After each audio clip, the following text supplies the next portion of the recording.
안녕하세요. 사색의 서재입니다. 어두운 방 안, 홀로 책상에 앉아 텅 빈 모니터를 바라봅니다.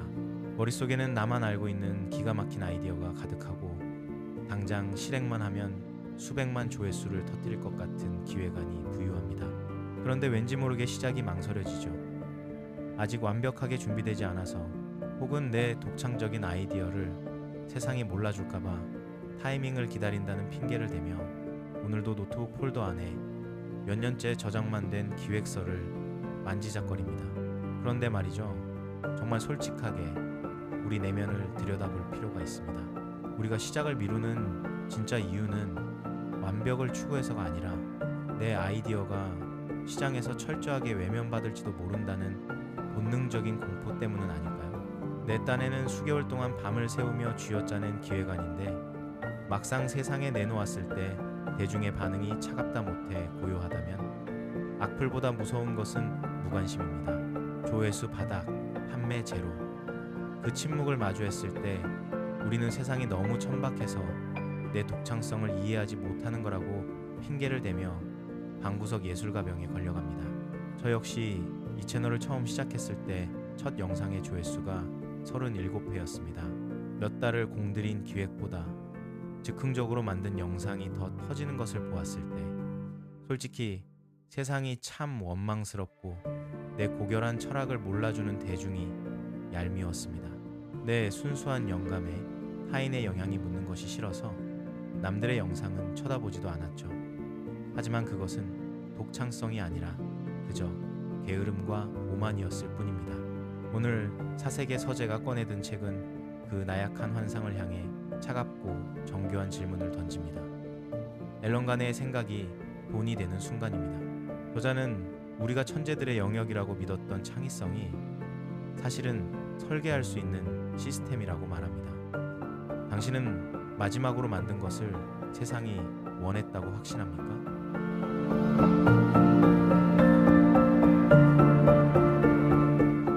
이 서늘한 질문을 던진 앨런 가네는 고독한 천재의 신화를 믿지 않는 집요한 데이터 전문가입니다. 그는 전 세계 대기업들의 트렌드를 분석하고 예측해주는 데이터 기업을 창업해 수백억 원의 투자를 유치했습니다. 코카콜라, 펩시, 마스터카드 같은 글로벌 기업들이 다음 사업으로 무엇을 해야 할지 그 타이밍과 아이디어를 과학적으로 예측해주는 것이 그의 직업이었습니다. 그런데 화려한 스펙 이면에서 그를 오래 괴롭혔던 것은 단 하나의 의문이었습니다. 왜 어떤 기획은 세상에 나오자마자 사람들의 마음을 사로잡는데 왜 어떤 기획은 만든 사람만 천재라고 믿다가 조용히 사라지는가? 그는 이 의문을 풀기 위해 이론을 버리고 현장으로 뛰어들었습니다. 억만장자 작가, 오스카상을 받은 영화감독, 미슐랭별 3개를 받은 셰프들을 찾아가 그들의 작업 방식을 해부했습니다. 그리고 마침내 이 책을 세상에 내놓았습니다. 저자의 첫 선언입니다. 창의성은 천재의 전유물이 아니라 훈련된 뇌의 산물이다.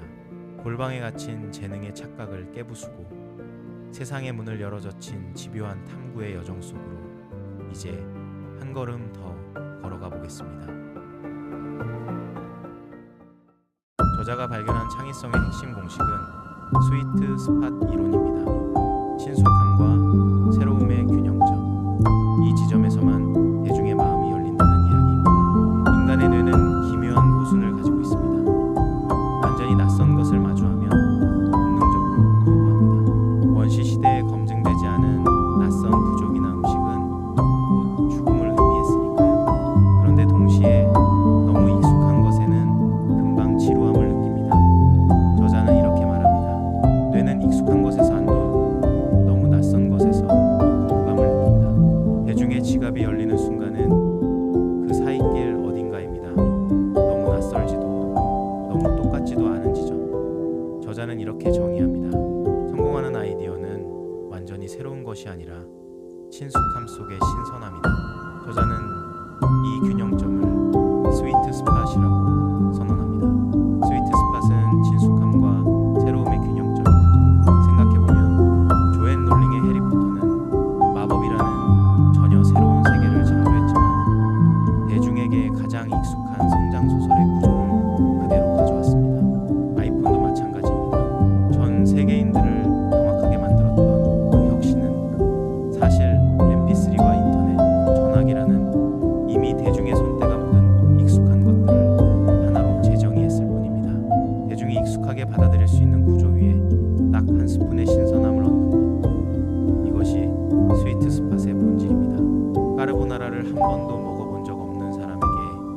로제 파스타를 내밀며 왜 이 위대한 맛에 감동하지 않냐고 혼자 분개하는 창작자를 상상해 보십시오. 대중이 모르는 맛을 강제로 팔 수는 없습니다. 너무 뜨거운 음식은 입을 데이고 너무 차가운 음식은 아무런 맛이 나지 않듯이 마음을 움직이는 아이디어란 결국 온도 조절의 과학인 셈입니다. 저자는 한 가지를 더 덧붙입니다. 대중이 처음엔 거부했다가 반복 노출 후 수용하는 패턴이 있다. 창조는 주파수를 맞추는 일입니다. 아무리 좋은 방송도 주파수가 안 맞으면 소음일 뿐입니다. 문제는 내용이 아니라 채널입니다. 왜 내 눈엔 천재적인 것이 대중에겐 소음이 될까요? 우리는 기출 문제를 무시한 채 혼자 시험을 치르고 있는 건 아닐까요? 어느 외롭던 창작자의 이야기를 해보려 합니다. 그는 매일 밤 골방에 틀어박혀 오직 자신만의 독창성을 외쳤습니다. 세상에 물들지 않은 고결한 예술을 하겠다며 남들의 작품은 철저히 무시했죠. 남의 성공 사례를 분석하는 것은 자신의 자존심을 꺾는 일이라 믿었습니다. 하지만 세상은 그의 목소리에 침묵했습니다. 수개월 동안 영혼을 갈아 넣은 결과물의 조회수가 제자리를 맴돌 때 그는 비로소 무언가 잘못되었음을 직감했습니다. 자존심을 내려놓고 시장에서 잘 나간다는 경쟁자들의 작품을 뜯어보기 시작했죠. 그들의 문장, 그들의 호흡, 대중이 환호하는 이유를 밤새워 추적했습니다. 그때 깨달았습니다. 자신은 그동안 창작을 한 게 아니라 아무도 알아듣지 못하는 혼자만의 독백을 이어가고 있었다는 사실을. 저자는 이 경계를 정확히 짚어냅니다. 충분한 소비 없이 나오는 영감은 데이터가 부족한 독백이다. 위대한 밴드 비틀즈가 데뷔 전 함부르크의 어두운 클럽에서 1000회에 가까운 라이브 공연을 하며 기존의 명곡들을 반복해서 소비하고 분석했다는 사실은 그저 우연이 아닙니다. 창의성의 근육은 타인의 성공 방식을 충분히 흡수하는 훈련 없이는 생기지 않습니다. 독백을 멈춘 창작자가 걸어간 다음 길은 정교한 모방이었습니다. 남의 결과물을 그대로 베끼는 것이 아니라 이미 검증된 구조는 가져오되 그 안의 내용을 자신만의 시선으로 바꾸는 개념적 변형이었습니다. 모방은 창조의 적이 아니라 시작이다. 위대한 창조는 검증된 구조 위에 자신만의 가치를 얻는 일이다. 픽사는 기존의 버디무비 공식을 모방하고 수십 번 갈아엎는 끝에 토이스토리를 탄생시켰고, 에드시런은 형편없는 곡을 수백 개 쓰는 과정에서 비로소 좋은 곡이 나온다고 말했습니다. 완벽해질 때까지 기다리는 것이 아니라 부족한 채로 세상에 던지는 반복이 그들을 구원했습니다. 나는 충분히 소비하고 있는가? 완벽해질 때까지 기다리는 것은 용기인가? 회피인가?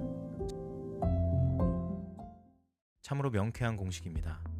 기출을 분석하고 검증된 구조를 모방하고 딱 한 스푼의 신선함만 얹어 시장에 던지라는 조언.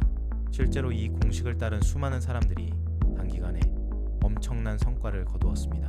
그런데 말이죠, 저는 이 책의 마지막 장을 덮고 나서 이상하게 가슴 한구석이 멈칫했습니다. 이 공식을 완벽하게 따르다 보면 어느 순간 내가 진짜 무엇을 만들고 싶었는지를 잊게 되는 건 아닐까 하는 불안이었습니다.